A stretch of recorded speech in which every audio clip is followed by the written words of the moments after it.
देखो, हेमंत सरकार का सभा था और आपका भी सभा था। उसी दौरान देखा जाए तो हेमंत सोरेन की सभा में कुछ लोग जो पोस्टर फाड़ा गया था उनका आरोप लगाया जा रहा है कि जयराम महतो के लोग ही फाड़ा गया। इस पर आप क्या बोलेंगे? देखिए, सबसे पहला बात, वो बच्चा लोग से आप बकायदा उनका इंटरव्यू लीजिए।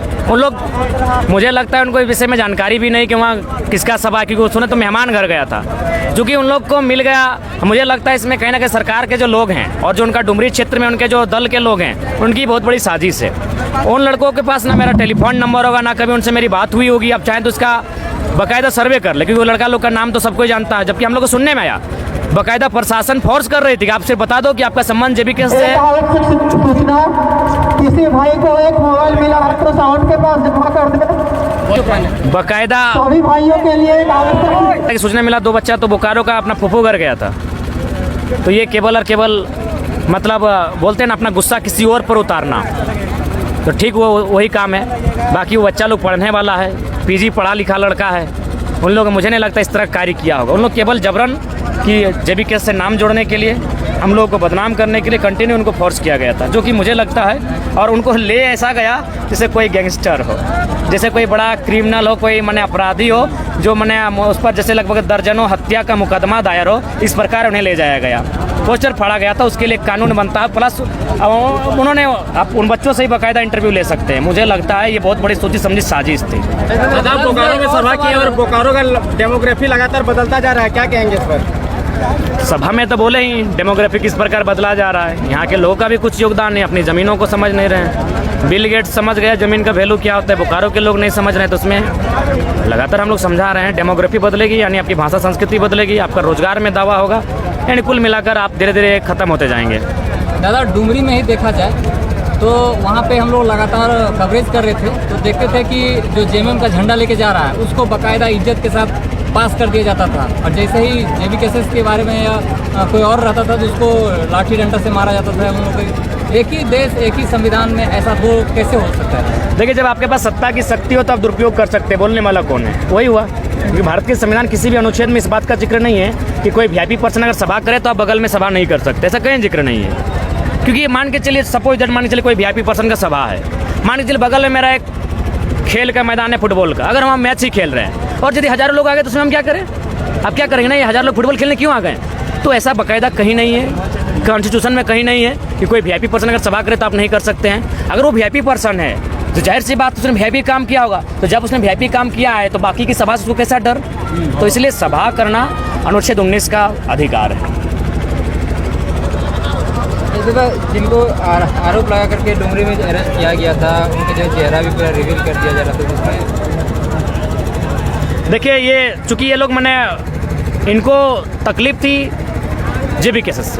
अब चूँकि हम लोग ने साफ साफ कहा था कि हम लोग ना काला झंडा दिखाएंगे, ना हम लोग मुर्दाबाद का नारा लगाएंगे, हम लोग बगल में सभा करेंगे और विरोध करने का अलग तरीका होगा। तो देखा कि इन लोग तो अपना जो भी हम लोग का कमेटी था, जो भी हम लोग का संगठन, उसको सीधे बोल दिए थे कोई ऐसा काम ना हो जिसमें प्रशासन से उलझना पड़े, कोई ऐसा काम ना हो जिससे हमको सरकार से उलझना पड़े, हम लोग सभा करना है। बाकी अगर प्रशासन लाठियाँ भी चलाती तो जाहिर सी बात है, इन लोग बहुत प्लानिंग किया था कि किस प्रकार इन बच्चों को माध्यम से हम लोगों तक पहुँचा जाए। और मुझे लगता है कि बहुत क्रूर व्यवहार उनके साथ किया गया, जिस प्रकार से उन्हें रस्सियों में बांध कर, या मैंने कहीं ना कहीं अनैतिक, मैंने लोकतांत्रिक देश में एक कतई उचित व्यवहार नहीं कर सकते। छात्र थे, यदि दोष भी होता, पहला बात तो दोष सिद्ध नहीं हुआ है, और मुझे लगता है वे लोग दोषी हैं कि नहीं इस बात की भी कोई पुष्टि नहीं है, क्योंकि वे लोग एक माने षड्यंत्र रच रहे थे कि षड्यंत्र के माध्यम से किसी और को फंसाया जाए।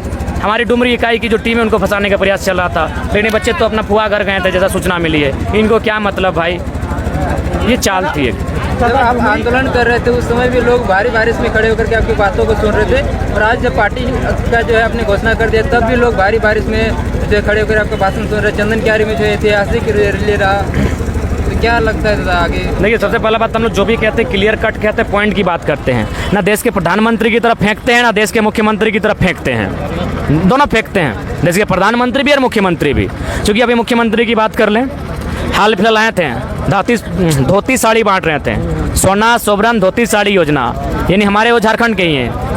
प्रतिशत जो लोग हैं धोती साड़ी पाने वाले वो झारखंड के ही हैं। यानी हमारी दादी को क्या मिला? साड़ी। हमारे दादू को क्या मिला? धोती। और नौकरी किसको मिला? यूपी बिहार वालों को। कहाँ? टीचर का नौकरी। 2 साल बाद 3 साल बाद पेमेंट क्या होगा? 1 लाख। तो ये हमारे लोगों को सोचना चाहिए कि हमें धोती साड़ी चाहिए या एक सरकारी नौकरी चाहिए। अभी हमारे हिस्से कि हाँ आप नौकरी नहीं देते तो चलिए भाई, महंगाई है, बेरोजगारी है, कोई सरकार नहीं दे पा रही है। आप बाकायदा नौकरी बांट रहे हैं और बाहरियों को बांट रहे हैं, ये तकलीफ है। और हमारे लोग खुश हैं धोती साड़ी में।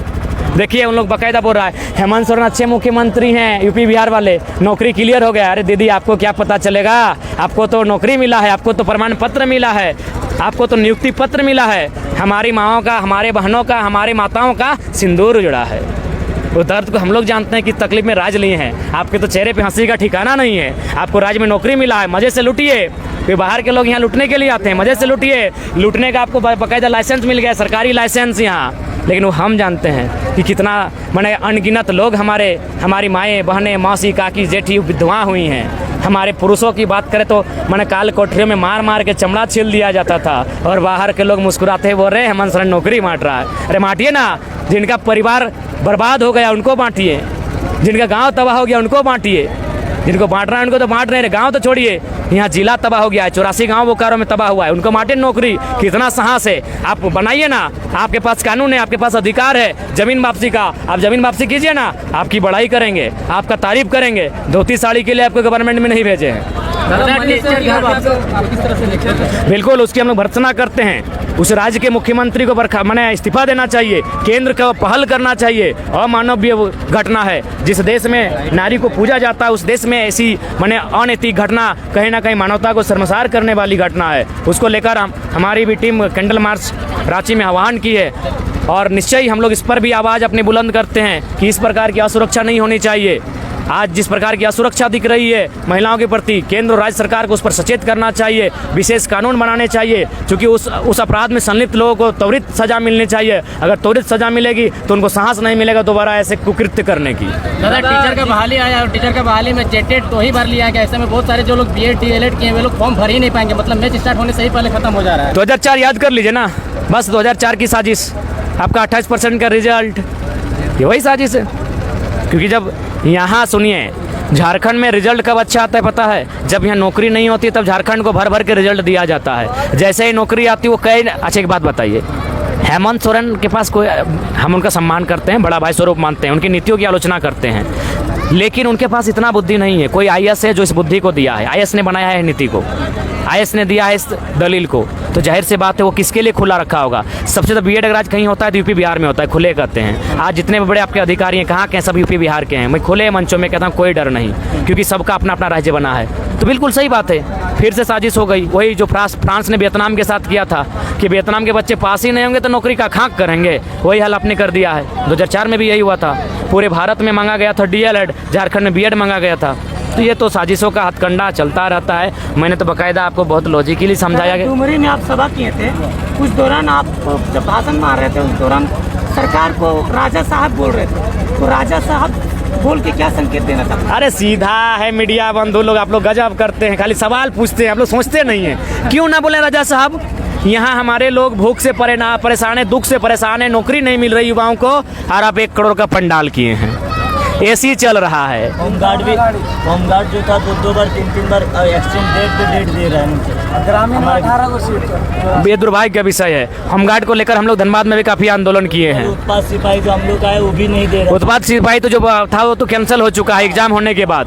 तो इसलिए राजा साहब मैंने इसलिए कहा कि वो सुख सुविधा में लेस हैं, इसलिए मैंने राजा साहब कहा। हमारे 19 पोस्ट है जो कि 9 लड़कियों का है और 10। तो मुझे लगता है इसके लिए होमगार्ड जो भी अभ्यर्थी है उन्हें एक मूवमेंट चलाना होगा। अगर जरूरत पड़ता है तो चलिए एक दिन हम लोग पदयात्रा के माध्यम से रांची पहुँचते हैं और आह्वान देते हैं लोकतंत्र के माध्यम से कि हमारे साथ क्या अन्याय हो रहा है, या फिर जो और तरीका आप लोग को लगता है आप लोग आह्वान कीजिए, हम लोग आपके साथ डटे रहेंगे। भाषण में हमेशा कहते हैं कि मुझे खतरा है, तो क्या आपको सुरक्षा मिलना चाहिए?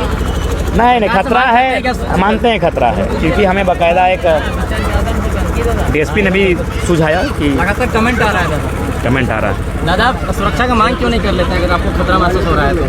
देखिए खतरा तो रहेगा, लेकिन सुरक्षा का मांग भी इसलिए नहीं करेंगे क्योंकि खतरों से आपको खेलना होगा। खेल तो सभी खेलते हैं, हम तो खतरों से खेलते हैं। खतरों से इसलिए खेलना होगा कि जिनके लिए आप लड़ रहे हैं उनको कोई एसी में बैठकर न्याय नहीं दिला सकता है। उनको वही शख्स न्याय दिला सकता है जो खतरों का खेलने का आदी हो। अगर हम लोग आज अपनी ज़िंदगी की परवाह करेंगे तो फिर मुझे नहीं लगता है कि हम लोग कंपनी कॉर्पोरेट्स के खिलाफ जा पाएंगे। उनको खुला चुनौती है, हम लोग तो खुला घूरते हैं, रात के 12 बजे शमशान से लाइव आते हैं। खतरा है, खतरा बरकरार रहेगी, लेकिन हम लोग पीछे नहीं हटेंगे। आप झारखंड सरकार पर ये बात करते थे, लेकिन आप प्रधानमंत्री तक का भी बात करते हैं, क्यों नहीं करें जितेंद्र बाबू? डर नहीं लगता है? डर तो लगता है। अगर कोई बोले कि हमें डर नहीं लगता, वो झूठ बोलता है। डर सबको लगता है, गला सबका सूखता है, माथे पे पसीना सबका आता है, लेकिन वो अंततः उस डर को पीछे छोड़कर उसके ऊपर उठ के पार होता है। डर सबको लगता है, गला सबका सूखता है, लेकिन डर पर विजय प्राप्त करना ही हमारा मकसद है और उस डर को बहुत पीछे छोड़ देंगे। दादा, आप बोलते हैं कि टाटा कंपनी का हाथ है सांसद सुनील महतो को मर्डर करवाने में, तो इतने बड़े बड़े टाटा जैसे कंपनी से आप टकरा जा रहे हैं। अरे टाटा भी एक दिन मरेगा, बाटा भी मरेगा, सोनाटा भी मरेगा। कोई जिंदा रहने के लिए नहीं आया है। इसका मतलब नहीं है कि जो अन्याय करेगा उसके खिलाफ नहीं बोलेंगे। जो सच्चाई है वही ना बोले हैं। शक्तिनाथ महतो बगल में उनका भी हत्या हुआ है। पता कीजिए, मिलेगा 2-4 को पॉलिटिकल लीडर मिलेगा, झारखंड का ही है, लेकिन फाइनली जो हाथ आपको मिलेगा उसमें टाटा का रोल है। खुला कहते हैं, कौन सी का डर जो है सो है। सरकार बनाने की बात करते हैं लोग भी, जो है उस पर खूब ज़्यादा जो है प्रचार कर रहे हैं, आंदोलन में आगे आ रहे हैं, लेकिन 2024 में अगर बदलाव नहीं हो पाता तब क्या होगा? देखिए, बदलाव अगर नहीं होगा तो फिर उस समय बैठ के नीति तैयार करेंगे बाकायदा। अभी 6 महीना साल भर का समय है। अभी जल्दबाजी में अगर हम लोग कुछ कहें तो जल्दबाजी होगी। उस समय बैठ के हम लोग नियम बनाएंगे या फिर क्या करना है उस चीज़ पर चर्चा करेंगे। अगर हम लोगों को जो चीज़ उस समय बेहतर लगे हम लोग उस रास्ता को अपनाएंगे। जनता तो ठगा हुआ महसूस कर रही है। आप बोले कि जुमरा में सरकार बनाएंगे और आप दिल्ली जाने की बात कर रहे हैं। तो हमने ये कहा कि पहला प्रयास संवैधानिक होगा। जब दिल्ली में बात नहीं बनेगी तो जुमरा तो खाली है, जुमरा खाली है। जोर एक बार हम लोग संवैधानिक रास्ता से समस्या का समाधान करेंगे, नहीं तो जुमरा तो है। जुमरा तो रोज़ हम लोग को बुला रहा है, जुमरा बुलाता है हम लोग को, आओ बेटा आओ, जुमरा बुलाता है, पर्सनल हम लोग को बुलाता है। हमें लोग बोलते हैं कि नहीं पढ़ा लिखा है, हम लोग संवैधानिक रास्ते से आएंगे। यहाँ पे अभी एक उसमें जो है कि मुखिया के चुनाव में बाहर का बिल्कुल ये बहुत गलत है, क्योंकि आप पंचायत में वही वो लड़ सकता है जिसका वहाँ रैयत हो, जो खतियानी हो। तो इस प्रकार की व्यवस्था कहीं ना कहीं झारखंड की जो लोग पंचायती व्यवस्था है उसे खत्म कर रही है। इस पर भी हम लोग आवाज़ उठाएंगे निश्चय। अगर सदन में मौका मिलता है तो इसको भी हम लोग बात रखेंगे। हम लोग अगर मौका मिलता है, अगर हमारे साथी अगर जनप्रतिनिधि रूप में चयन होकर जाते हैं तो बाकायदा इस पर भी हम लोग सवाल उठाएंगे। जितना अतिक्रमण है झारखंड का आदमी उसको जहाँ जगह खाली है वहाँ पर अपना बैठा है, उसका विरोध होगा तो सब साथ में होना होगा तभी होगा। देखिए, झारखंड के लोगों को अपने हकों की लड़ाई के लिए अब एकजुट होने की आवश्यकता है। प्लास्टिक और के यहाँ रहेगा और हम लोग रहेंगे घर के। जैसे हम लोग का गाँव में बाहरी और हम लोग का भीतरी वोटर कार्ड है, जो दोनों जगह से लाभ ले रहा है वोटर कार्ड, वो गाँव में जो प्रतिनिधि सबसे बता सकते हैं कि नहीं? देखिए, चूँकि इलेक्शन कमीशन को आप एक मतलब प्रमाणित के साथ रिपोर्ट भेजिए जिसमें आप इस बात को दर्शाइए या फिर कुछ प्रस्तुति दीजिए कि भाई इसमें बहुत सारे लोग जिनके पास डबल वोटर आईडी है, तो उसके लिए आपको थोड़ा सा सर्वे करना होगा, मेहनत करना होगा। इस मेहनत को कीजिए, अगर मिलता है तो उसकी बात हम लोग दिल्ली तक भी पहुँचाएंगे। जब भी आपका कहीं जनसभा होता था तो मीडिया से आप जो रूबरू होते थे, कोई सवाल जवाब होता था, लेकिन अक्सर आमने सामने कई सभाओं में देखा जा सकता है कि जो आम लोगों से जो आप सवाल करने के बोलते हैं, आम लोग जो आपसे सवाल करते हैं, इसके पीछे क्या उद्देश्य है? इसके पीछे कि हम लोग न्यू पॉलिटिक्स स्थापित करना चाहते हैं। अगर हम लोग भी उन नेताओं की तरह चलेंगे तो फिर लोग हमें एक्सेप्ट क्यों करेंगे? तो इसलिए हम लोग बीच सभा में सवाल कराने के कई सारे नेता लोग ऐसा तो नहीं नहीं, हिम्मत भी नहीं है, हिम्मत भी नहीं, चुप हो जाएंगे। हम तो बोले जिस दिन अगर हम लोग को माइक दे देगा और देश की प्रधानमंत्री की सभा होगी, चुप करा देंगे, एकदम मुंह बंद हो जाएगा, उनका आवाज़ नहीं फूटेगा। तो ये हम लोग का नया प्रयोग है। इससे एक जनता को भी मैसेज अच्छा जाएगा और हमें भी कुछ खामी है तो हम लोग को सीखने को मिलेगा। बाकी सबको जोहार। ज़्यादा वीडियो मत लीजिए, नहीं तो फिर आप लोग